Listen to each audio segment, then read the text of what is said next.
了赵露思的穿搭，才发现想要显瘦又洋气，圆脸的女生真的不能这么穿。在穿衣搭配上，圆脸的人其实是处于劣势的，因为这样的脸型往往给人一种胖的视觉效果。如果不注意着装，可能会显得很壮。白色的高领汉服显出她的肩膀和脸很宽，给人一种中年发福的感觉，一点也不像1998年的小姑娘。不过换了造型之后，她的造型好了很多。看到她的新造型后，我们才明白，圆脸的妹子想要显瘦洋气，真的不能穿高领，而是应该这样穿。这里的 V 领不是只是 V 领，而是前领，因为圆脸的人脖子比较短，所以穿 V 领的话，可以在视觉上稍微拉长比例，看起来自然没那么强了。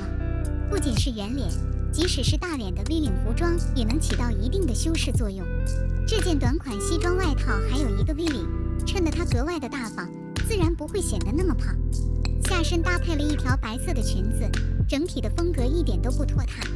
对于微胖的女生来说，适当的露肤才是最惊艳的。为了让自己的脸看起来更瘦，赵露思也是下了不少功夫，就连外套也换成了大 V 领的款式。还别说，这样带出来的效果还真是不错。再加上精致小巧的辫子，也变得更加减龄。秋冬季节，无论身材如何，穿上一件 V 领大衣都可以更加出彩。毕竟这种风格实在是太吸引人了，尤其是对脸胖的人更友好。赵露思这一身白色方领纱裙，公主风满满，无拘无束的脖梗也可以有几分优雅。但是我们在佩戴这样的领子的时候，一定要记住搭配同色系的配饰，可以增加整体造型的整体感。找到了自己的风格之后，赵露思的穿衣气质就好像挂了钩。这条裙子依旧是短款的设计，让她的双腿显得更加修长，视觉体验也没有那么差。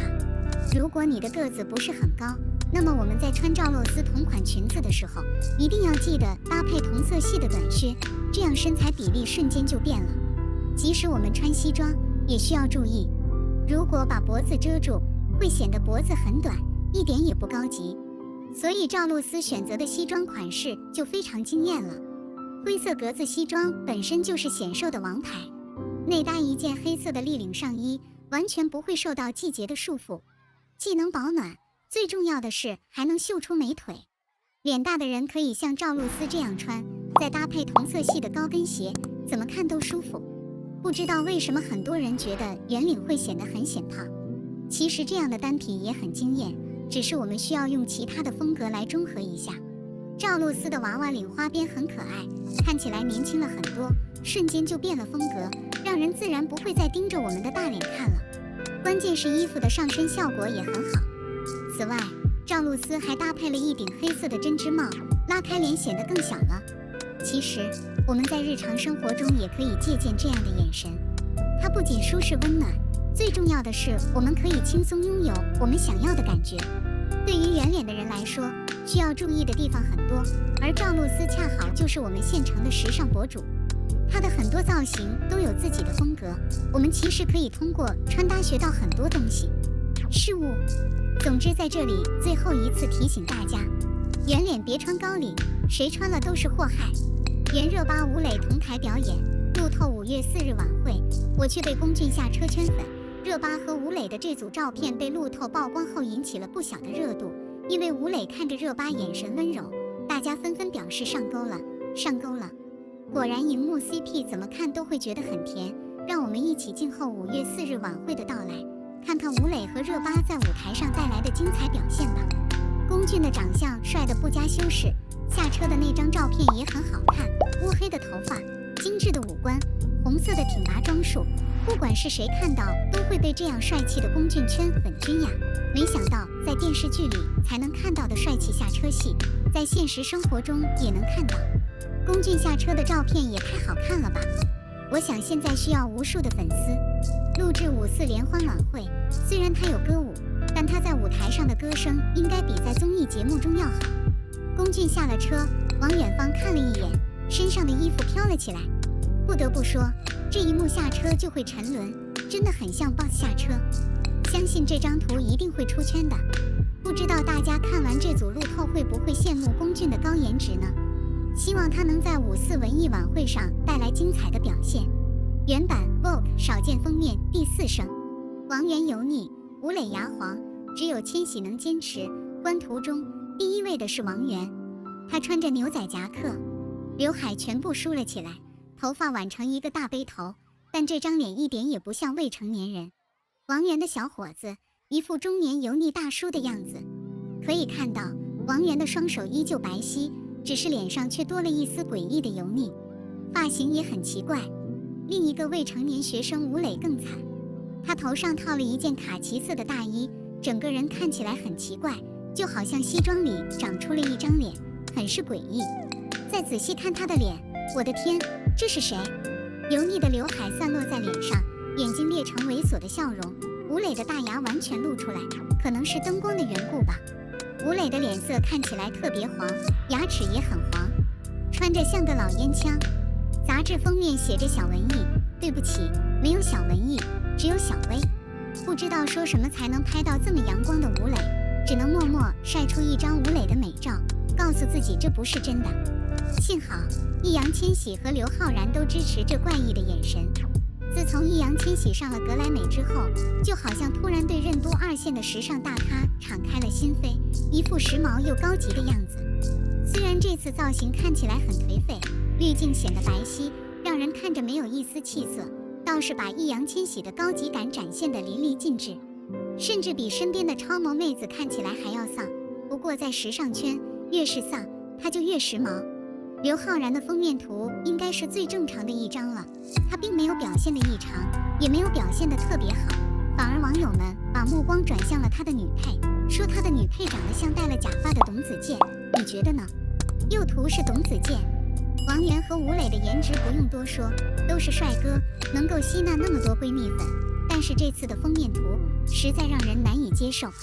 很多人都觉得吴磊和王源都是帅气的小伙子，吸引他们的是他们意气风发、白净干净的少年气概，难怪他们硬要靠时尚还不水土不服。不过话又说回来，这种时尚真的好吗？把王源白皙的脸庞抹得油光满面，把吴磊精致的脸蛋抹得黄得看不见，像我们这样的路人可能真的不够时髦。看到这样的画面，我只能说这可能是时尚圈的进阶吧，人们不禁为他们感到难过。上杂志是好事，怎么能毁了路人缘呢？看完这部时尚大片的封面，你觉得这次王源、吴磊、易烊千玺、刘昊然帅吗？这么时髦又高级的西装适合他们吗？原创 UP 新势力吴磊，你想当明星还是演员？专访河野视频喵老师。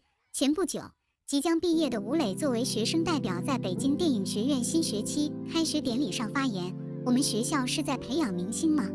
我觉得不是，而且我想永远对表演感到敬畏。乘风破浪采访中再次被问起事故，他仍觉得是小事，拍戏难免会发生意外，走路都可能摔倒在地，这件事我无话可说。吴磊坦言，那一刻有点烦躁，看到我脸上那么多伤口，我就知道完了，后面的戏要延迟了。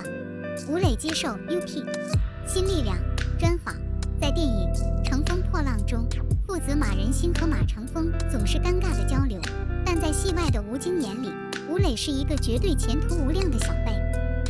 在我和我的父亲们首映礼上，吴京再次盛赞吴磊在处理角色和表演时无条件绝对服从。由于《乘风破浪》题材类型和拍摄周期的特殊性，导演在开拍前向演员们求婚，一系列硬性要求，能不能提前进团练？可以不化妆吗？你能剃光头吗？你能晒黑吗？你能光着膀子吗？吴磊爽快地一一回应，因为能演乘风，对于一个演员来说是一件很光荣的事情。作为一个普通的演员和大学生，能够参演这样一部作品，向观众传达了伟大的抗战历史，我觉得这是一个演员应该做的。我也觉得作为后辈，我们应该观看并记住它。启航不仅是扬帆起航，还有我和我的父亲，以及暑期档大热片《夏天的未来》，终于让大家看到了不同于以往的吴磊更加成熟的样貌。5岁入行，30歌不仅是他打开国籍的标签，更是他不断前行必须不断超越的自我。他认为自己比这个行业的很多人幸运，这是演员的职业，机会是有限的。在北京电影学院开学典礼上，吴磊说，台下的同学们让他看到了3年前的自己，也看到了中国电影的未来。我们就是未来。但作为业内人士，他也深知在每个阶段寻找机会、等待机会的艰难。我想永远敬畏表演。吴磊哪部作品让你印象最深刻？国庆档之后，这26部影片同样值得期待。高能预警，请在未成年人监护下观看《我和我的父亲》中的我怎么说。又是国庆档，笑死我了！只要您下单，我们就是好朋友。